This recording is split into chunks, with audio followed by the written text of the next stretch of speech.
আর কাঁঠাল মাটাল বড় হয়ে গেল, লোকজনও পাই না বেচমু, দেখি আজকে কেউ কিনবে রাখে না, ওরও চুরি করে নিয়ে যায়, তাতে বেঁচে যায়।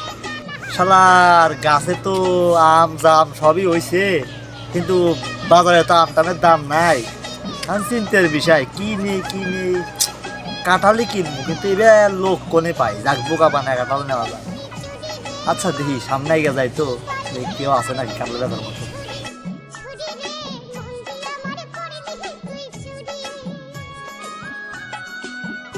ভাই আপনার কাছে তো মেলা কাঁঠাল দেখলে আপনি কাঁঠাল কুটল বেচবেন না, আমি তো কাঁঠালের ব্যাপারে কাঁঠাল নিয়ে ওই হাটে বেশি বেচবেন আপনার কাছে কাঁঠালগুলা, ভালো তো দেখবেন বড় বড় হয়েছে।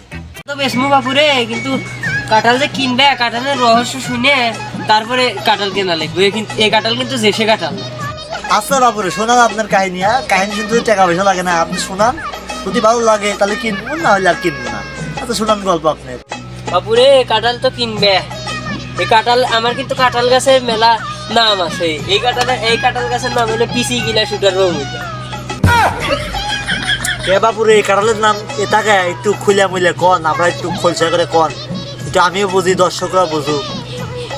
শোনো বাপু কাহিনী, একবার কেবল নতুন নতুন গাছে কাঁঠাল ধরছি, ফুটা নামে এক চোরা ছিল, চুরি করে নিয়ে গেছে, নিয়ে যায় বাড়ির মধ্যে থুইছে, ও আবার থুয়ে দিছে, ওর বউ কাঁঠালটা আবার পাইছে, ওর বউ আবার কি করছে, পান্তা দিয়ে কাঁঠাল খাইবার নিয়ে যা বিসি গিলা খেয়ালা দিছে, এত সাথে সাত কাঁঠাল যে বিসি গিলা খেয়ালা দিছে, পরে হে বিসি যায় জায়গা দেখে গেছে আর মেরে কাঁঠাল মাঠ কেনার দরকার নাই, এই শালা চ্যাংরা ভালো না, মানে বাড়ির কাঁঠাল চুরি করে বেচতেছে আমার কাছে। গল্প শুনলে কারো মনে যায় আর এক জায়গায় যায়, বাবা পলাই দিকে, নাহলে তো আমাকে পাগল খেলা দেবে একবারে।